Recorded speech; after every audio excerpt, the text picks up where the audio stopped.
My name is Gepsie Metellus. I serve as Executive Director of Sant, Haitian Neighborhood Center, a position that I've held for the past 22 years. Uh, so why do I do what I do?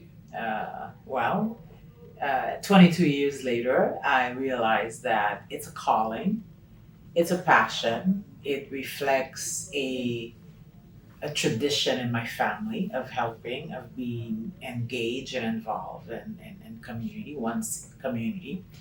It is also a reflection of my commitment to serve, my commitment to help improve the lives of members of my community.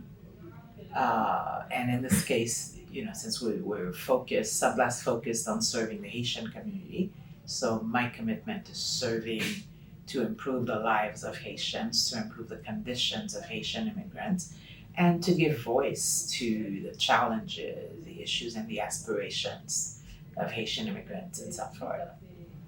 Okay, so I know that you were born in Haiti. What was your life like before migrating to the US? I moved to the United States when I was 12 years old, and so I went to elementary school in Haiti.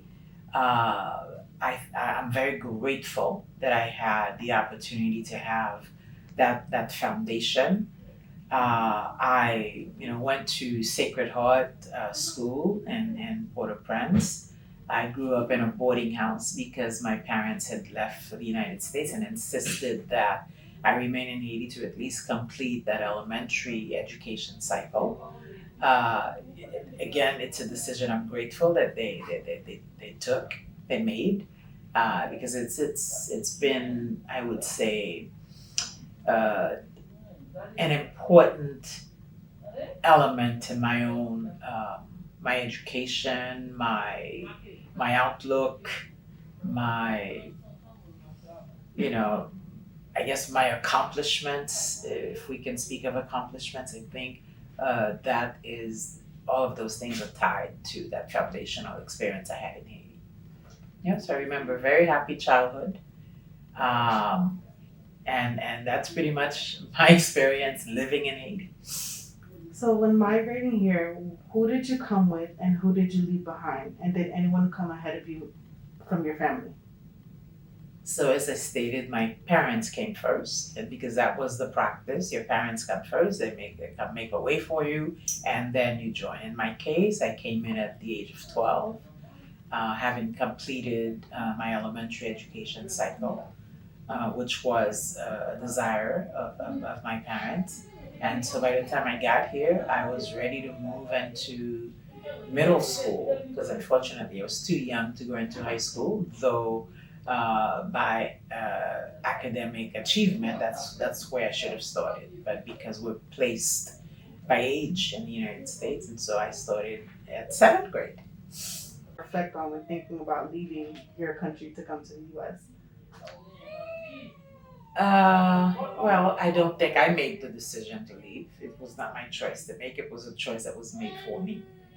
And so, again, I'm very much like many other children who migrated to the United States because their parents did, right? And so initially, you miss home, you miss your friends, but the important thing is that you with your family, you with your parents, and so you overcome missing the folks you left behind. So after going to school here for some time, is the career that you are currently in something that you expected or seen for yourself? I meandered a bit in terms of career options, career choices, but at the end of the day, I could say that whatever I've done, whether it was in education and public administration, and now as the leader of a nonprofit social service agency. At the end of the day, the common denominator for me and my career options has been service. In what ways do you think migration has made you a stronger person?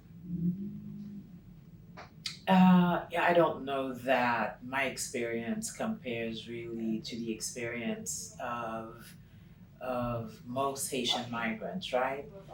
To the extent that I arrived in the United States as a child. I had a household, I had a family.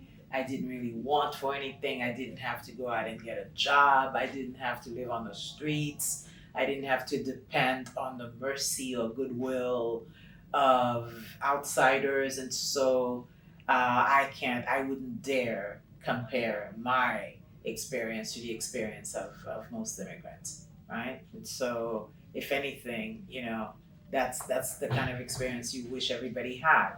You arrive here and you come into a loving home where there are parents working and are providing for you, and all you've got to do is struggle to learn to speak English, to fit in, and to immerse yourself and overcome as much culture shock as possible. Right? Overcoming culture shock was my greatest problem. So that does not compare to the challenges that most immigrants face when they arrive here. And lastly, what has been your greatest sources of joy on a day-to-day basis? My greatest source of joy has been, the impact that we make on this community, and it's felt or reflected through the thank yous you get from clients or the comments you get from community members who applaud your work, or thank you for serving and for helping the community. And to even non-Haitians who say, you do your work is the work of God, so all of those things make it worth it. Make me double down on my commitment to serving, and we see the progress. We see the benefit of our community services, of our advocacy, of our efforts to engage the community we serve, or engage members of the Asian community. So all of these things, we are reflected in the buzzing community we've become. And I'd like to think that we had a small part in that. Thank you for your interview.